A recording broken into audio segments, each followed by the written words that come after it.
médiatique, vous êtes un ardent défenseur de la liberté d'expression. Vous avez récemment publié Raison contre pouvoir, le pari de Pascal, un dialogue avec Jean Bricmont, un cahier de Lerne vous est consacré, dirigé par Laurence Tacou.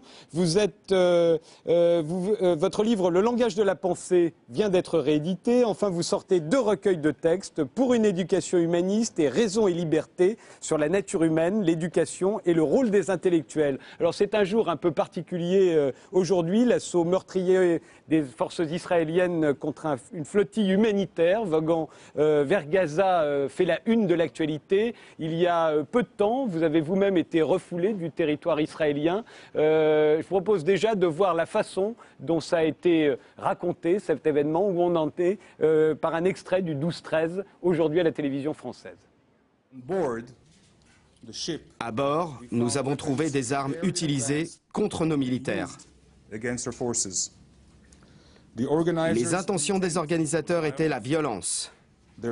Leur méthode était violente. Et le résultat est malheureusement violent. Israël regrette toute perte de vie humaine. Les organisateurs l'avaient baptisé la flottille de la liberté. Partie de Chypre, destination Gaza, malgré l'interdiction des autorités israéliennes. À bord, 10 000 tonnes d'aide humanitaire, des sympathisants de la cause palestinienne, des parlementaires, des humanitaires dont des Français. Tous décidés à briser le blocus imposé sur Gaza. Ils savaient qu'Israël allait les intercepter. À Gaza, le Hamas au pouvoir appelle au soulèvement devant les ambassades israéliennes du monde entier. Nous demandons une réunion d'urgence au Conseil de sécurité après cette attaque barbare menée en violation des lois internationales. L'ONU doit mettre fin au siège de Gaza. Indignation à Gaza, mais aussi dans le monde entier. Israël, qui s'attend à une crise majeure, vient d'élever le niveau d'alerte dans tout le pays. Noam Chomsky, vous êtes un observateur très attentif des événements, en particulier dans cette région du monde. Comment analysez-vous ce qui s'est passé aujourd'hui ?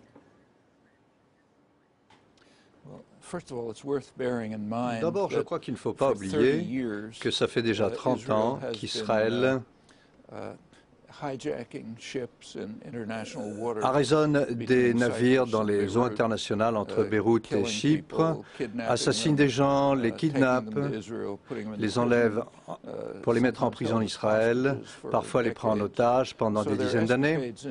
Donc il y a ces escapades dans les eaux internationales ne sont rien de nouveau. Ça c'est particulièrement redoutable, certes, parce que c'est lié à un assaut particulièrement sauvage, tout comme le blocus criminel de Gaza, qui a pour objectif de maintenir les gens à un niveau d'existence, de subsistance. Ils n'ont pas à mourir en masse, ça serait terrible du point de vue des relations publiques pour Israël, mais on leur permet seulement de survivre et pas de manière décente. Et ces navires ont été capturés dans des eaux internationales, c'est un acte criminel, quels que soient les prétextes qu'ils inventent, et ils ont l'impression qu'aussi longtemps que les États-Unis les soutiennent, ils peuvent faire n'importe quoi.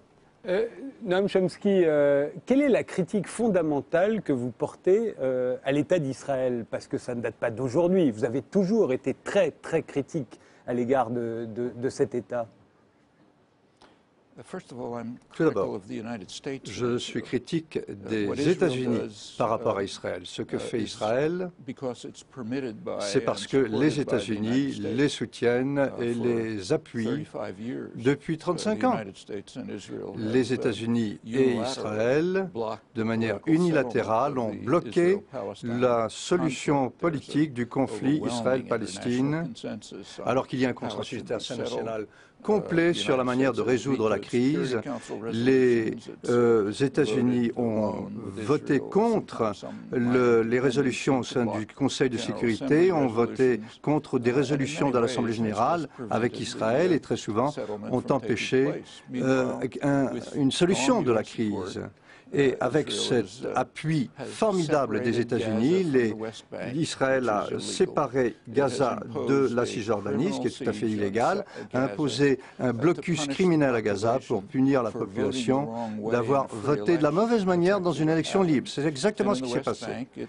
En Cisjordanie, progressivement, Israël accapare les régions qui l'intéressent et chasse ce qui reste de la population dans ce que Sharon a appelé des bantoustans, lui qui était l'architecte de cette politique. On est en train de mettre en place une maîtrise complète de la région et ça c'est parfaitement illégal de la part d'Israël. Israël d'ailleurs a reconnu en 1997 et de manière très explicite, de manière 67 plutôt, que ces transferts se faisaient contre la loi internationale et ce qu'ils font à Jérusalem est doublement contre la loi internationale parce que ça va contre les résolutions du Conseil de sécurité. Mais ils continuent dans ce sens-là parce que les États-Unis continuent de les appuyer, de participer à leurs exactions et leur permet de poursuivre cela, ce qui a compris l'invasion du Liban, le harcèlement très grave des Palestiniens, empêcher les gens d'aller à l'hôpital, c'est une exaction après l'autre. Et ces exactions se font dans le cadre d'une occupation militaire.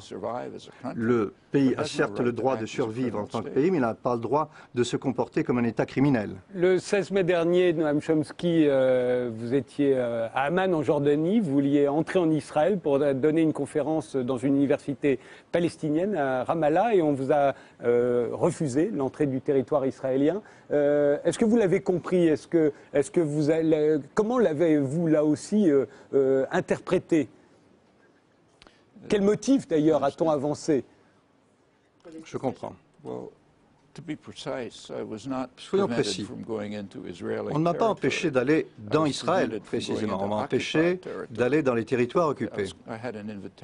J'avais été invité par l'université Birzeit, qui est une université palestinienne. J'ai accepté cette invitation, tout comme j'accepte des invitations du Collège de France, par exemple. Vous y étiez d'ailleurs hier. Oui, tout à fait. Je pensais aller à Birzeit, à Ramallah, dans les territoires palestiniens occupés. J'étais avec ma fille, on a été arrêtés à la frontière par des officiels israéliens.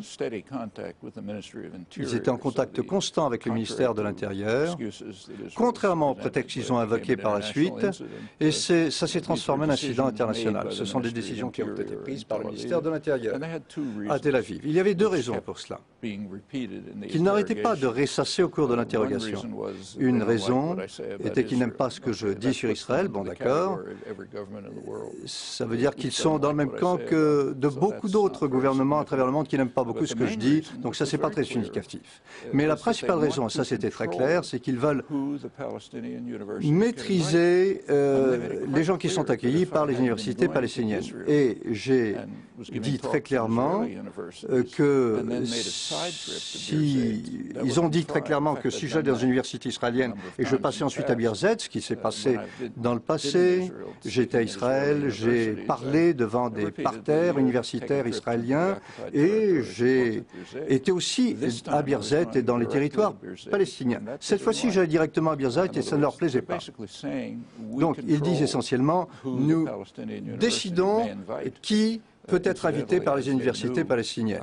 D'ailleurs, j'ajouterai en passant que je n'allais pas parler d'Israël et de Palestine. J'étais invité pour parler des États-Unis, de leur politique étrangère et intérieure. Mais ils veulent maîtriser la situation.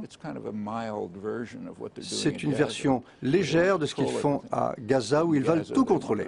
À Gaza, ils tiennent à imposer un blocus criminel, effectuer des exactions criminelles dans les eaux internationales pour empêcher les gens de forcer le blocus. Ils pensent pouvoir le faire parce qu'ils ont le soutien des États-Unis. Vous avez toujours été particulièrement critique à l'égard de la politique étrangère américaine. Je rappelle que vous êtes américain, on parlera de la politique étrangère américaine après, mais on vous a reproché, notamment pendant la guerre froide, au moment où vous écriviez beaucoup et vous militiez beaucoup contre la guerre au Vietnam, mais aussi contre la politique américaine en Amérique latine, on vous a reproché d'être beaucoup moins critique à l'égard de l'URSS, qui était à l'époque l'ennemi de votre pays, les États-Unis. Et on vous a donc accusé d'ailleurs d'être stalinien à cette époque-là, de la même façon, Noam Chomsky, vous êtes juif et vous avez toujours été particulièrement critique à l'égard de l'État d'Israël, beaucoup plus qu'à l'égard des pays arabes qui l'entourent. D'où vous vient cette sévérité à l'égard de ceux qui vous sont a priori le plus proches? Pourquoi c'est toujours contre eux que vous êtes si sévère? D'accord. Je comprends que vous croyez ça, parce que c'est précisément ce que la propagande occidentale veut nous faire croire. En fait, en réalité, c'est que j'étais tellement détesté dans l'Union soviétique que l'ensemble de ma discipline universitaire a été anéanti. C'est la seule région du monde où j'étais exclu. Il y a un seul pays où j'ai cherché à pénétrer et où j'étais bloqué, avant l'incident de l'autre jour, c'était la Tchécoslovaquie, avant l'invasion soviétique. J'ai essayé de rendre visite à des dissidents qui étaient emprisonnés, on m'en a empêché. Très littéralement, je ne pouvais pas envoyer des articles techniques de linguistique à des gens en Europe de l'Est parce que j'étais considéré comme étant une telle menace qu'on m'en empêchait. Et j'étais très critique, beaucoup plus critique de l'ensemble du système bolchevique au cours de ces années, beaucoup plus critique que des États-Unis. J'étais très critique aussi des dictatures arabes. Mais c'est vrai que je me suis tout d'abord concentré sur l'action des États-Unis et de leurs clients. Et ceci pour des raisons élémentaires, éthiques très précises. Les êtres humains sont responsables des conséquences prévisibles de leurs actions. Je ne peux pas beaucoup influer sur l'invasion russe en Tchécoslovaquie, mais je peux influer sur l'invasion américaine du Vietnam ou du Nicaragua. Et c'est là que je vais concentrer mes efforts, de telle manière que vos efforts devraient se concentrer sur ce qui se passe en France. On peut parler des crimes de quelqu'un d'autre, on ne peut pas intervenir, mais dans le cas des crimes de France, vous pouvez intervenir et avoir une influence. Donc pour des raisons morales fondamentales, je me suis d'abord concentré sur les comportements que je peux influencer, c'est-à-dire les États-Unis d'abord. Et ça, on le comprend très bien. Quand on voit les ennemis, on voit ce qu'ils font. Prenez l'Union soviétique. Nous respectons les dissidents soviétiques, car ils se sont concentrés sur les crimes soviétiques. Ce qu'ils disaient sur la guerre du Vietnam, vous, moi, on s'en fiche un petit peu. Bon, on les soutenait peut-être, mais ce qui nous importait, c'est qu'ils disaient sur leur propre pays. Les commissaires, bien sûr, leur ont dit, mais pourquoi est-ce que vous critiquez l'Union soviétique? Pourquoi ne pas critiquer l'action américaine au Vietnam? Nous méprisons les commissaires pour cette attitude. Et il est très dur pour nous d'adopter les mêmes principes moraux par rapport à nous-mêmes. Mais c'est ce que nous devons faire. Dans un pays libre, nous sommes beaucoup plus responsables de l'action du gouvernement que les soviétiques l'étaient pour l'action de leur pays, parce qu'il n'y avait pas grand-chose qu'ils pouvaient faire à cet égard, dans les conditions épouvantables où ils vivaient. Tandis que nous avons une grande liberté de faire beaucoup de choses. Donc, si on choisit de ne pas accepter cette responsabilité morale fondamentale, nous sommes beaucoup plus coupables que l'étaient les Russes, qui ont été discrets par rapport aux crimes soviétiques. Ça, c'est fondamental. Ce qui est intéressant dans cette culture occidentale, c'est que ces principes ne sont pas bien saisis. Alors justement, on a l'impression, mais vous pouvez me corriger, Noam Chomsky, on a l'impression que votre critique la plus radicale est à l'égard, je dirais, des Blancs, à la fois de l'Occident, les Européens et les Américains, et cela depuis quasiment la découverte de l'Amérique par Christophe Colomb. Vous avez d'ailleurs écrit un livre qui s'appelait L'an 501, La conquête continue, 500 ans après la découverte de l'Amérique par Christophe Colomb, la conquête continue. Et la politique étrangère de l'Amérique, pour vous, c'est la guerre, depuis toujours. Vous faites allusion très souvent à cette injustice sauvage des Européens, et vous citez Adam Smith. D'ailleurs, on dirait que pour vous, les Blancs, depuis 500 ans, n'ont qu'une idée, c'est dévaliser le monde. Et le capitalisme, comme la démocratie, serait des armes de propagande pour nous permettre de dévaliser le monde. Est-ce que je me trompe? Est-ce que c'est bien la vision que vous continuez d'avoir? Et en ce sens-là, Israël, que vous liez aux États-Unis, serait simplement le poste avancé de l'Occident au Moyen-Orient?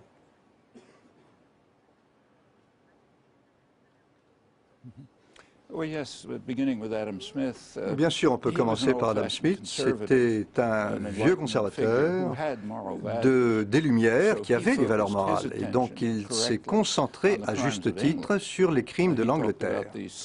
Il a parlé de cette injustice sauvage des Européens en pensant surtout aux Britanniques et à l'Inde. Parce que c'était ça qui le préoccupait, c'était ça. C'était son pays, il pouvait l'influencer, c'était sa responsabilité, oui. Il a répondu à cette responsabilité fondamentale, je suis d'accord avec lui, je pense qu'il avait raison, et je crois que je dois faire la même chose. Nous devons tous faire la même chose, prendre modèle sur Adam Smith.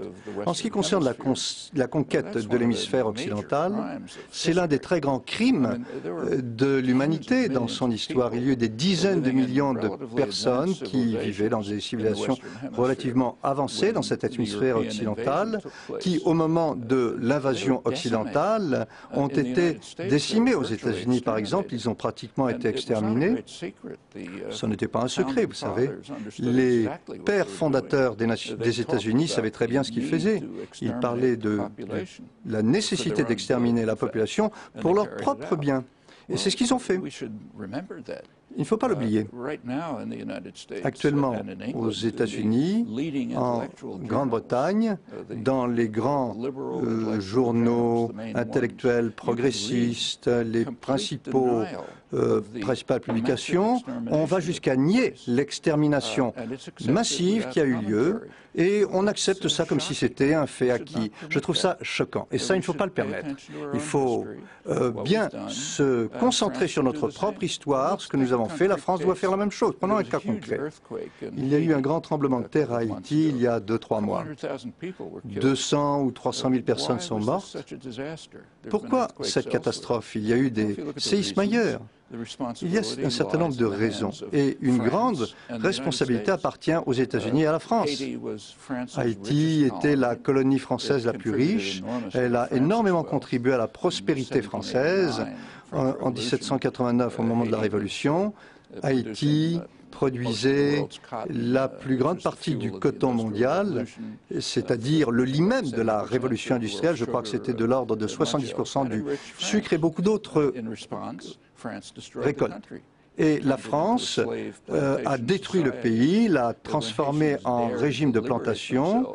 Les Haïtiens ont voulu se libérer, ils ont réussi, après une guerre extrêmement brutale, et la France, à ce moment-là, imposé une indemnité très importante pour ce crime d'avoir voulu saisir la liberté. Ils n'y ont jamais échappé. Au milieu du XIXe siècle, les États-Unis ont pris le relais, ont commencé à les torturer.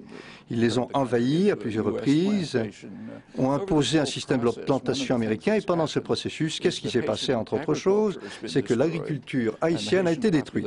La population haïtienne a été forcée de s'exiler dans des bidonvilles en ville, dans des conditions épouvantables et lorsqu'il y a un cataclysme, c'est une catastrophe. Ça pourrait être un ouragan, un séisme. Bien, qui est responsable de tout ça? Les plus responsables, ce sont d'abord vous et moi, c'est-à-dire les nations qui ont créé cette situation au début. Alors on pourrait dire, moi je m'en fiche, oui on peut faire ça, ou alors on peut aussi décider d'être des êtres humains moraux et de se dire nous sommes responsables des conséquences de notre comportement qui ont amené notre prospérité. Une grande partie de la prospérité française vient de l'Haïti, une partie de la prospérité américaine aussi. Lorsqu'il y a un cataclysme, là-bas, nous en sommes responsables et nous devons payer des indemnités pour réparer la situation. Ce n'est qu'un cas. Regardez l'histoire, il y a beaucoup d'autres cas. Par exemple, le Vietnam. Justement, juste après les attentats du 11 septembre 2001, Noam Chomsky, vous avez sorti un livre 2 mois plus tard sur le 11 septembre, un livre d'entretien, un livre qui a eu un succès colossal dans le monde. Il a été traduit dans plus de 20 langues et il s'est vendu à des millions d'exemplaires, au moins dans 30 pays. Livre dans lequel vous disiez évidemment que cet attentat était atroce.